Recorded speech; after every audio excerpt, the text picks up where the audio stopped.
તમે તમારા ફેમિલીને રીલ્સ બનાવવા માટે કન્વિન્સ કઈ રીતના કરો છો? હપ્તા હું એકલો કેમ ભરું? मिल बांट के काम करेंगे.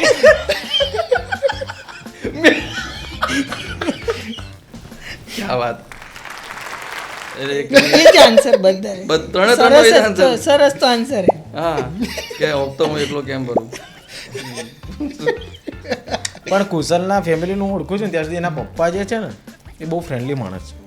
એ કલાકાર છે, એ કલાકાર માણસ છે એટલે એમને તમારે કન્વિન્સ કરવાની જરૂર જ ના આવે. સપોઝ મારે એમના પપ્પા જોડે બનાવો કાકા આપણે રાજુ કાકા આપણે આવું કરવાનું તમારે આવું કરવાનું હતું, હા હા ચલો એવી રીતનું હોય. એટલે એ થોડા આ સાઈડ વધારે ઉત્સાહી છે. કોલેજમાં એમણે નાટક પ્લે કર્યા છે જેમાં ફિમેલ કેરેક્ટર્સ કર્યા છે એમણે. અને મુંબઈ જ્યારે કામ કરતા હતા 6-7 વર્ષ, તો ત્યાં ફિલ્મ શૂટિંગ જોવા જાય, પબ્લિકમાં ઊભું રહેવાનું.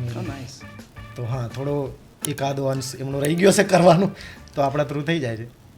પણ મને એવું લાગે છે કે આપણા પપ્પાના અધૂરા સપનાઓ અને ઈચ્છાઓ ક્યાંક ને ક્યાંક આપણામાંથી બહાર આવે છે.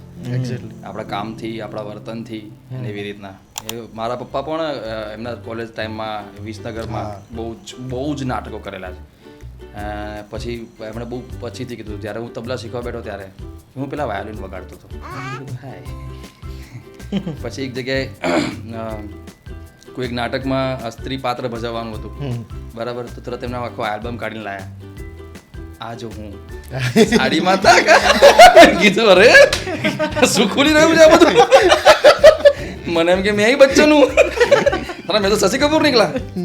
એના જેવું છે. તમારે? એટલે મારે તો કેવું કન્વિન્સ કરવાનું નહીં આવતું. મમ્મી એટલું બધું રસ ના લે, પણ હું કહું એટલા ડાયલોગ બોલી જાય. બરાબર. એટલે હું કહું મમ્મી આ કરું, હું 2 મિનિટ કામ ચાલે છે, હું કામ પતાલું, પછી માં થોડે વેઇટ કર્યું, મમ્મી ચાલ ને યાર, અરે ચાલ ને આટલું જ છે ભાઈ, કે નાના હું કેવી લાગુ છું કે હું, અરે 5 મિનિટ, અરે આટલું બોલીને તાર જતું રહેવાનું. બસ એટલે આટલું કરી એટલે કે હા ચલો વાંધો નહીં ચાલો. મમ્મીને એવું બહુ હોય. હા હું જો નથી આવું તો નહીં આવું, પણ આવીશ તો જબરજસ્ત આવીશ. હા વ્યવસ્થિત આવી છે. અને મારા ખાલી જે મારવાવાળા સીન હોય એમાં કન્વિન્સ કરવા પડે કે હવે હું મારી નહીં શકું, તું બીજું કે કંઈક બોલવાનું કર લઈશ. કાં તો કેમેરો બંધ કરી. હા